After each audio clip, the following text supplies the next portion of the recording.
Hello student, myself Akshay Kumar Gupta. I am assistant professor in ABS Engineering College, Ghaziabad. Previous lecture में हमने power system के देखा था कि basic power system का जो स्ट्रक्चर होता है वो क्या होना चाहिए और कैसे होना चाहिए।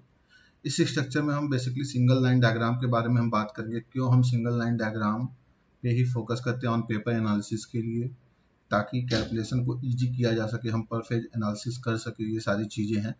तो एक बार मैं रिकॉल कराना चाहूँगा लास्ट लेक्चर में हमने क्या किया था। लास्ट लेक्चर में हमने बेसिक पावर सिस्टम का स्ट्रक्चर पढ़ा था, जो कि बेसिकली चार जो ट्रांसमिशन नेटवर्क के जो चार पार्ट्स होते हैं उस पर हमने फोकस किया था।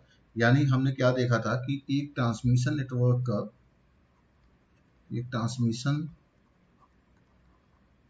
अगर हम नेटवर्क की जो बात कर रहे थे या ट्रांसमिशन सिस्टम की जो बात कर रहे थे, इसके बेसिकली चार पार्ट्स होते हैं।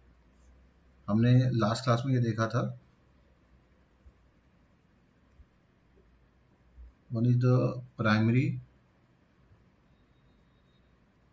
Transmission, second one after this हम लोग आगे बढ़े थे सेकेंडरी ट्रांसमिशन पे। सेकेंडरी ट्रांसमिशन, देन हम आगे बढ़े थे प्राइमरी डिस्ट्रीब्यूशन पे। Primary distribution and the last one is secondary distribution. Clear? तो ये पूरा हमने टॉपिक लास्ट लेक्चर में कवर किया था। ठीक है, तो हमने ये देखा था कि कैसे हम वेरी लार्ज कंज्यूमर्स को पावर एक उसके सेल्फ सब्सटेशन के थ्रू देते हैं और क्या क्या चीज़ें हम करते हैं। तो बेसिकली ये चीज़ मैंने बताने के लिए इसको थोड़ा सा रिकॉल इसलिए किया क्योंकि प्रीवियस लेक्चर में हम लोग ने कंडक्टर सिस्टम को बताना मतलब मिस हो गया था। तो प्राइमरी ट्रांसमिशन में जो आपका three phase three wire transmission system होता है। क्लियर? ठीक है, इसी तरह सेकेंडरी में भी three phase and three wire transmission system होता है, जबकि प्राइमरी डिस्ट्रीब्यूशन में भी आपका three phase and three wire transmission network होता है, जबकि सेकेंडरी डिस्ट्रीब्यूशन में थ्री फेज फोर वायर होता है। फोर वायर इसलिए होता है क्योंकि घरों में आपको भी पता है कि अगर हम रेजिडेंशियल की बात करें तो हम सिंगल फेज अप्लायंसेज यूज करते हैं। क्लियर?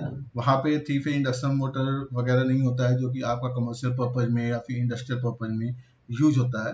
तो उस वजह से हमें फोर्थ वायर यूज करना पड़ता है ताकि हम जो फोर्थ या न्यूट्रल वायर होता है उससे और एक सिंगल फेज से हम एनर्जी को सर्विस मेन के थ्रू एनर्जी मीटर से कनेक्ट कर सके और हमें सप्लाई को यूटिलाइज कर पाए। तो बेसिकली ट्रांसमिशन नेटवर्क के ये चार पार्ट्स होते थे। फिर मैंने क्या बताया था कि आप लोकल कंज्यूमर तक पावर डिस्ट्रीब्यूट होने के लिए यानी जो सेकेंडरी डिस्ट्रीब्यूशन सिस्टम होता है वो आपका तीन पार्ट में डिवाइड होता है। ये चीज भी हमने डिस्कस किया था। सेकेंडरी डिस्ट्रीब्यूशन नेटवर्क, अगर हम इसकी बात करें या सेकेंडरी डिस्ट्रीब्यूशन सिस्टम कह लीजिए। क्लियर? अगर हम इसकी बात करें तो ये मैंने क्या किया था, इसको तीन पार्ट में क्लासिफाई किया था। क्लियर? वो हमने देखा भी था लास्ट क्लास में। ये तीन पार्ट क्या क्या थे?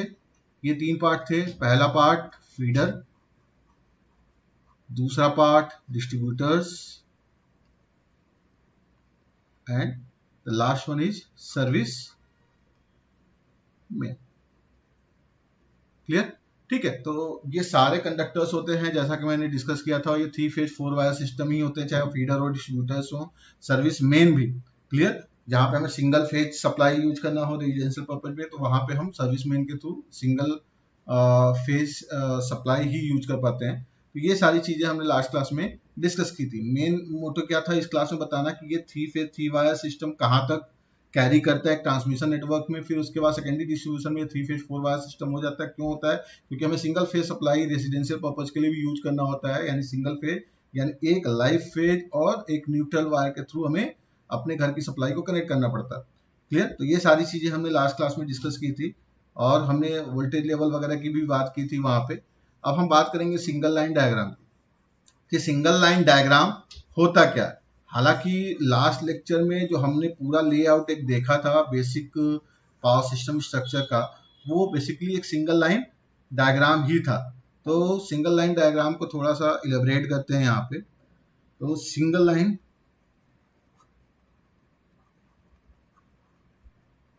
डायग्राम, हमारा जो टॉपिक है वो सिंगल लाइन डायग्राम का। क्लियर? तो सिंगल लाइन डायग्राम होता क्या है कि कोई भी थ्री फेज सिस्टम, एक बैलेंस सिस्टम की अगर हम बात करते हैं तो उसकी जो ऑन पेपर एनालिसिस हम करते हैं वो पर फेज एनालिसिस ही कर पाते हैं। क्लियर? यानी पर फेज एनालिसिस हम इजीली कर लेंगे। अगर पर फेज हमें एक इक्विवेलेंट सर्किट पता होगा तो उसको मैथमेटिकली सॉल्व करना आसान होता है।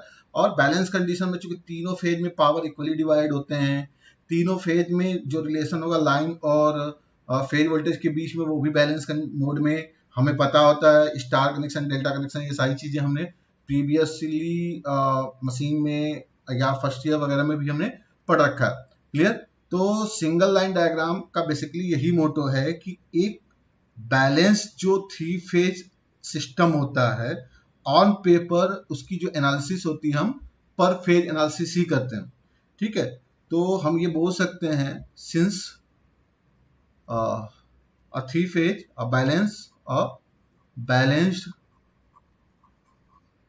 three phase सिस्टम या नेटवर्क, थ्री फेज नेटवर्क कह ले या सिस्टम कह ले, three phase network solved on paper, solved always per phase basis on paper. Paper पे जो भी हम एनालिसिस करते हैं वो पर फेज बेसिस ही करते हैं। क्लियर? ताकि हम उसको इजीली एक इक्विवेलेंट पर फेज इक्विवेलेंट सर्किट में कंपोज कर सकें। क्लियर? यानी हम क्या कर सकें इसको, मतलब compose to an equivalent circuit, ताकि हम इस नेटवर्क को एक इक्विवेलेंट सर्किट में कंपोज कर सकें। क्लियर? और ये इक्विवेलेंट सर्किट क्या होना चाहिए? पर फेज बेसिस होना चाहिए। पर फेज बेसिस का मतलब ये हो गया कि एक फेज और न्यूट्रल, यानी जो इसका रिटर्न पाथ होगा वो न्यूट्रल लाइन होगा जिसको हम ग्राउंड बोलते हैं। क्लियर? ठीक है? तो इस तरह हम एनालिसिस मतलब कर सकते हैं ऑन पेपर कि अगर थ्री फेज नेटवर्क है तो उसको हम सिंगल मतलब पर फेज एनालिसिस हम ऑन पेपर इजीली हम कर सकते हैं क्योंकि वो बैलेंस नेटवर्क होता है। क्लियर? ठीक है? अगर हम सिंगल लाइन डायग्राम की बात करें तो हमें क्या क्या चीजें सिंगल लाइन डायग्राम को ड्रॉ करते समय ध्यान रखनी होती है। तो बेसिकली सिंगल लाइन डायग्राम जो होता है वो एक मतलब ट्रांसमिशन लाइन का सिंगल लाइन डायग्राम होता है जिसको हम दो एंड के बीच में रिप्रेजेंट करते हैं। यानी अगर जैसे मान लीजिए दो टावर के बीच में एक ट्रांसमिशन लाइन है या दो बसेस के बीच में एक ट्रांसमिशन लाइन है तो उसको एक सिंगल लाइन से हम रिप्रेजेंट कर देंगे। भले ही वो थ्री फेज है लेकिन फिर भी हम उसको सिंगल लाइन से रिप्रेजेंट कर सकते हैं। क्लियर? ठीक है? तो हम ऐसे बोल सकते हैं कि अगर हम पर फेज एनालिसिस कर सकते हैं हेंस और सिंगल लाइन डायग्राम इज, यानी अगर हम सिंगल लाइन डायग्राम को एक्सप्लेन करना चाहें इन वर्ड्स तो हम लिख सकते हैं कि in which transmission line is represented by single line between its two end. तो हम ऐसा बोल सकते हैं in which transmission line is represented by single line, एक सिंगल लाइन से हमने ट्रांसमिशन लाइन को रिप्रेजेंट कर दिया between two ends. Two ends की बात हम जो कर रहे हैं वो आपका एंड बस ही होता है, यानी दो बसेस के बीच में अगर कोई ट्रांसमिशन लाइन है तो उसको एक सिंगल लाइन से रिप्रेजेंट कर सकते हैं। लेकिन ध्यान देने वाली बात क्या होती है कि इसको रिप्रेजेंट करते समय हमें ये चीज ध्यान रखना है कि हम सर्किट पैरामीटर को इसमें रिप्रेजेंट नहीं करेंगे। That's mean circuit parameters. Circuit parameters का मतलब क्या हो गया? Resistance, inductor, capacitor. क्लियर? इसको हम इसमें शो नहीं करेंगे, इज नॉट शोन।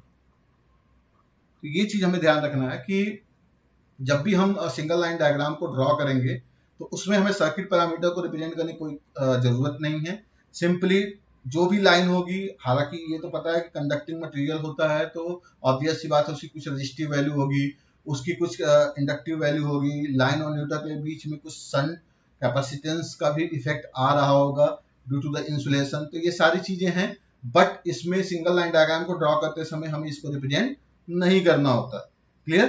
ठीक है, तो ये सब चीजें दिमाग में रखते हुए हम सिंगल लाइन डायग्राम का एक एग्जाम्पल लेंगे और उसको ड्रॉ करेंगे और आपको बताने की कोशिश करेंगे कि सिंगल लाइन डायग्राम को हम कैसे ड्रॉ करते हैं। उससे पहले जो IEEE स्टैंडर्ड कुछ होते हैं सिंगल लाइन डायग्राम को ड्रॉ करने के लिए, उसको हम देख लेते हैं ताकि हम सिंगल लाइन डायग्राम को इजीली ड्रॉ कर सकें। IEEE standard of the circuits मतलब जो भी आपके रिसोर्सेज हैं, जैसे मान लीजिए सोर्स है, सोर्स को कैसे रिप्रेजेंट करना है आपको। अगर आपका ट्रांसफार्मर है तो सिंगल लाइन डायग्राम में ट्रांसफार्मर को कैसे रिप्रेजेंट करना है, ये सारी चीज़ों की बात मैं कर रहा हूँ। क्लियर? तो कुछ IEEE स्टैंडर्ड सिंबल हैं, उस सिंबल्स को देखते हैं हम। IEEE स्टैंडर्ड्स सिंबल्स फॉर, ऐसा बोल सकते हैं, इलेक्ट्रिकल इंजीनियर्स। इलेक्ट्रिकल इंजीनियर्स के लिए जो IEEE स्टैंडर्ड्स कुछ रिप्रेजेंटेशन है, कुछ जो सिंबल्स हैं उसको हम कैसे रिप्रेजेंट करते हैं। जैसे मान लीजिए सर्कल बनाया मैंने, तो ये सर्कल किसको शो करेगा? ऑब्वियस सी बात है कि जो रोटेटिंग मशीन होते हैं, जो आपके सोर्स होते हैं, जो आपका सोर्स होगा यानी जनरेटर हो गया, उस जनरेटर को हम सर्कल से रिप्रेजेंट करेंगे। ट्रांसफार्मर की अगर हम बात करें तो ट्रांसफार्मर में ऑब्वियस सी बात है 2 वाइंडिंग होती है, तो ट्रांसफार्मर को हम ऐसे रिप्रेजेंट करेंगे। क्लियर? ट्रांसफार्मर को प्रैक्टिकली ऐसे भी रिप्रेजेंट किया जाता है इंडस्ट्री वगैरह में। अगर आप लेआउट लेंगे, जो आपका PR सीट वगैरह बनता है A3 पेपर पे, उसमें अगर हम देखेंगे तो ट्रांसफार्मर को ऐसे भी रिप्रेजेंट किया जाता है। क्लियर? ठीक है, इसके अलावा स्टार कनेक्शन आपको पता ही है कि ये स्टार वाइंडिंग है। अगर स्टार वाइंडिंग को रिप्रेजेंट करना है तो हम ऐसे करते हैं। डेल्टा वाइंडिंग आपको पता ही है, डेल्टा वाइंडिंग का स्ट्रक्चर होता है। अगर यही स्टार को हमें ग्राउंड करना है, अगर नॉर्मली ग्राउंड करना है डायरेक्टली, तो स्टार ग्राउंडेड हो गया। क्लियर?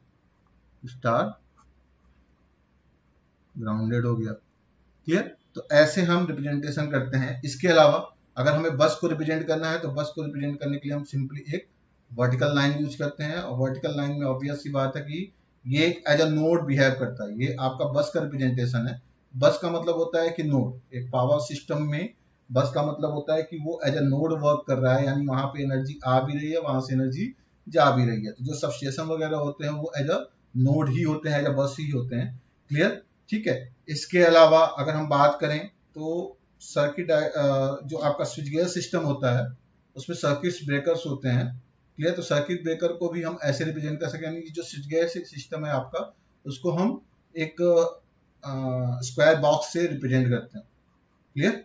ठीक है, तो ये कुछ सिंबल्स हैं। इसके अलावा अगर आपका इंस्ट्रूमेंटेशन पर्पज की अगर बात की जाए तो इंस्ट्रूमेंटेशन के लिए हम CT यूज करते हैं। तो CT को हम सिंगल लाइन डायग्राम में ऐसे दिखा सकते हैं।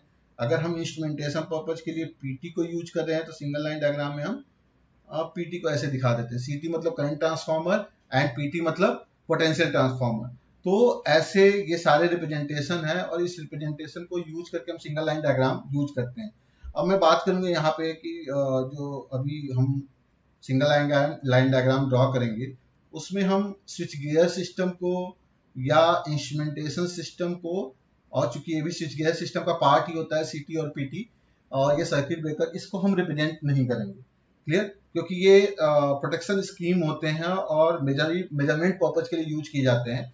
तो ऑब्वियस सी बात है कि अगर हमें फॉल्ट एनालिसिस वगैरह करना है तो प्रैक्टिकली पर्पज के लिए हम इसका यूज करते हैं ताकि हम डाटा को कलेक्ट कर सकें, हम रीडिंग ले सकें, हम प्रोटेक्शन प्रोवाइड कर सकें। बट मतलब अगर हम इधर ड्रॉ करेंगे, अगर हमसे पूछता है कि सिंगल लाइन डायग्राम ड्रॉ करिए, ये चीजें दी गई हैं, इसके बेसिस पे आप एक सिंगल लाइन डायग्राम ड्रॉ करिए, तो उस केस में आप इन सब चीजों को नेग्लेक्ट करिएगा। हालांकि आप इन सब चीजों को अगर आप प्रैक्टिकल पर्पस के लिए देखें, अगर आप इंडस्ट्री वगैरह में जाएंगे तो आपका एक जो सिंगल लाइन डायग्राम का लेआउट होगा उसमें इन सब चीजों का भी इन्वॉल्वमेंट होगा। लेकिन हम थियोरेटिकली पर्पस से अगर देखें यहाँ पे, तो हमें इसको इन्वॉल्व नहीं करना है। क्लियर? तो हम सर्किट ब्रेकर सीटीपीटी को हम इन्वॉल्व नहीं करेंगे और केवल जनरेटिंग मतलब जो जनरेटर्स हैं, जो ट्रांसफार्मर हैं और जो एक ट्रांसमिशन लाइन है, उसको लेके हम सिंगल लाइन डायग्राम को ड्रॉ करेंगे। ये तो सबका रिप्रेजेंटेशन हो गया। ये रिप्रेजेंटेशन होता है आपका ट्रांसमिशन लाइन का, transmission line. Clear? Transmission line को हम टाई लाइन भी बोलते हैं, टाई लाइन। ठीक है, तो अगर बीच में मैं टाई लाइन बोलूं तो आप समझ जाइए कि ट्रांसमिशन लाइन के बारे में ही बात की जा रही है। मैंने इसके पहले भी जब डेफिनेशन आपको बताया था तो यही बताया था कि दो एंड के बीच में लाइन को, ट्रांसमिशन लाइन को अगर सिंगल लाइन से हम रिप्रेजेंट करते हैं, वही हमारा सिंगल लाइन डायग्राम का रिप्रेजेंटेशन होता है। क्लियर? ठीक है। इसके अलावा सर्किट ब्रेकर मैंने बता ही दिया आपको। अगर यही circuit breaker air blast circuit breaker होता है तो उसको हम ऐसे यूज करते हैं, सिंपल एक सर्कुलर हाफ सर्कल से। क्लियर? तो ये सारी चीजें हैं, लेकिन हम केवल यहाँ पे फोकस करेंगे अपने ट्रांसफार्मर पे, रोटेट और जनरेटर्स पे और सिंगल लाइन डायग्राम पे, लोड हमारा क्या है, इन सब चीजों पे, और सिंगल लाइन डायग्राम को हम ड्रॉ करेंगे। तो यहाँ पे हम एक सिंगल लाइन डायग्राम ड्रॉ करने जा रहे हैं। यहाँ पे हम दो टर्मिनल ले रहे हैं, एक मतलब दो बसेस हम लेंगे और उस दो बसेस के बीच में हम सिंगल लाइन डायग्राम ड्रॉ करेंगे। क्लियर? ठीक है, तो मैं एक सिंगल लाइन डायग्राम का लेआउट बना रहा हूं, सिंगल लाइन डायग्राम। क्लियर? यहां पे मैंने क्या किया है कि मैंने दो बस टर्मिनल लिया है, एक बस टर्मिनल ये और एक बस टर्मिनल। क्लियर? यहां पे मैंने बस टर्मिनल 1 पे 1 एंड 2, बस टर्मिनल 1 पे मैंने दो जनरेटर लिए हैं। क्लियर? यानी दो जनरेटिंग यूनिट है मेरा, 1 एंड 2। क्लियर? ये दो जनरेटर मैंने बना दिया। क्लियर? ठीक है, क्लियर। और एक जनरेटर मैंने बस 2 पे ले लिया।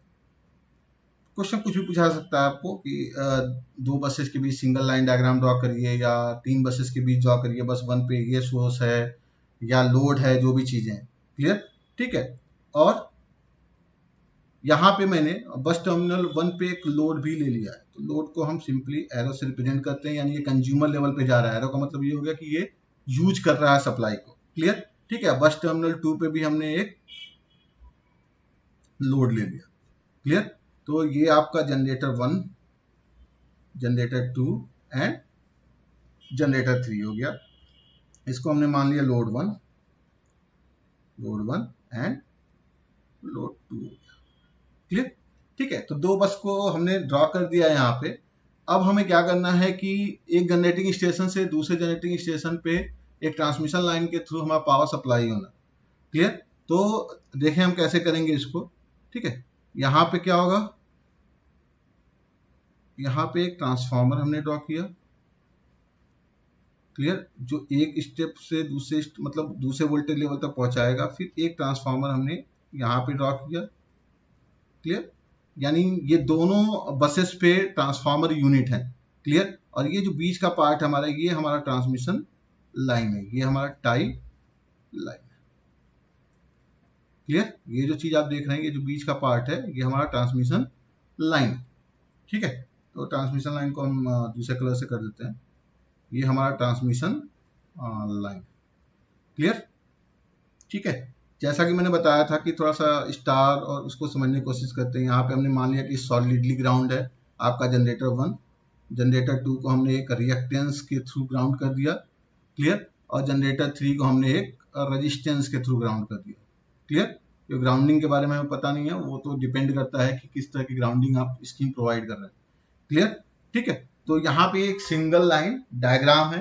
अब ट्रांसफार्मर में प्राइमरी और सेकेंडरी वाइंडिंग होती है, तो उसका कॉन्फ़िगरेशन हमें कैसे तैयार करना है। ऑब्वियस सी बात है कि यहाँ पे स्टार ग्राउंडेड है, तो हम भी वैसे ही कुछ लेंगे। यहाँ पे इनपुट जब आपका स्टार ग्राउंडेड है तो ये भी आपका स्टार ग्राउंडेड हो गया। क्लियर। यहाँ पे हमने मान लिया कि ये जो वाइंडिंग है वो सेकेंडरी वाइंडिंग भी स्टार ग्राउंडेड है। क्लियर, ठीक है। और ये आपकी स्टार ग्राउंडेड, स्टार।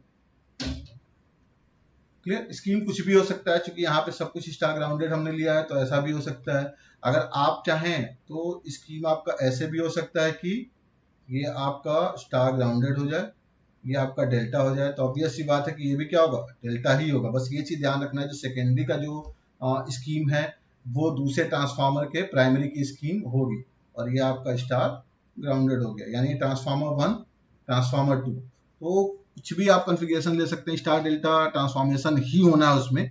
क्लियर, ठीक है। तो ये चीज हमें ध्यान रखना है। ये हमारा ट्रांसफार्मर 1 हो गया और ये हमारा ट्रांसफार्मर 2 हो गया। तो ये basic single line diagram representation है कि ऐसे ही हम सिंगल लाइन डायग्राम को रिप्रेजेंट करते हैं, जिसमें हमने 2 लोड लिए हैं, 3 जनरेटर लिए हैं, और बीच में एक टाई लाइन को हमने 2 एंड के बीच, यही कह रहा है ना, 2 एंड के बीच हम ट्रांसमिशन लाइन को एक सिंगल लाइन से रिप्रेजेंट कर देंगे, जिसके रेजिस्टेंस या इंडक्टर या कैपेसिटेंस को शो करने की कोई जरूरत नहीं है सर्किट में, इसीलिए हम इसको सिंगल लाइन डायग्राम कहते हैं। तो मेरे ख्याल से आपको क्लियर हुआ होगा कि सिंगल लाइन डायग्राम क्या होता है, कैसे हम इसको रिप्रेजेंट करते हैं। क्लियर, ठीक है। कॉन्फ़िगरेशन कुछ भी हो सकता है, स्टार स्टार ग्राउंडेड भी हो सकता है, जैसा मैंने ऊपर बताया कि star grounded delta delta star grounded भी हो सकता है। क्लियर। तो कॉन्फ़िगरेशन कुछ भी हो सकता है, वो उस पर्टिकुलर क्वेश्चन पे डिपेंड करेगा या उस पर्टिकुलर स्कीम पे डिपेंड करेगा कि क्या चीजें हैं कनेक्शन स्कीम में। तो मेरे ख्याल से आपको सिंगल लाइन डायग्राम क्लियर हुआ होगा कि कैसे हम सिंगल लाइन डायग्राम को रिप्रेजेंट करते हैं। ठीक है, तो ये तो हो गया कि थ्योरेटिकल बेसिस पे हम ऐसे कर सकते हैं। अगर हम बात करें कि अगर प्रोटेक्शन स्कीम को हमको इसमें प्रोवाइड कराना है कि हमें सर्किट ब्रेकर लगाना है, स्विच गेयर स्कीम लगाना है, तो सिंपली क्या हो जाएगा, जो जो इक्विपमेंट हैं सब इक्विपमेंट के साथ एक स्विच गियर स्कीम आ जाएगी। ये जो मैं ब्लैक कलर से रेक्टेंगुलर बॉक्स या सर्कुलर बॉक्स बना रहा हूं, ये आपको क्या प्रोवाइड कर रहा है, ये प्रोटेक्शन स्कीम प्रोवाइड कर रहा है। क्लियर, ठीक है। यानी सब जगह आपने स्विच गियर स्कीम ला दिया, यानी सर्किट ब्रेकर आपने सब जगह यूज कर लिया।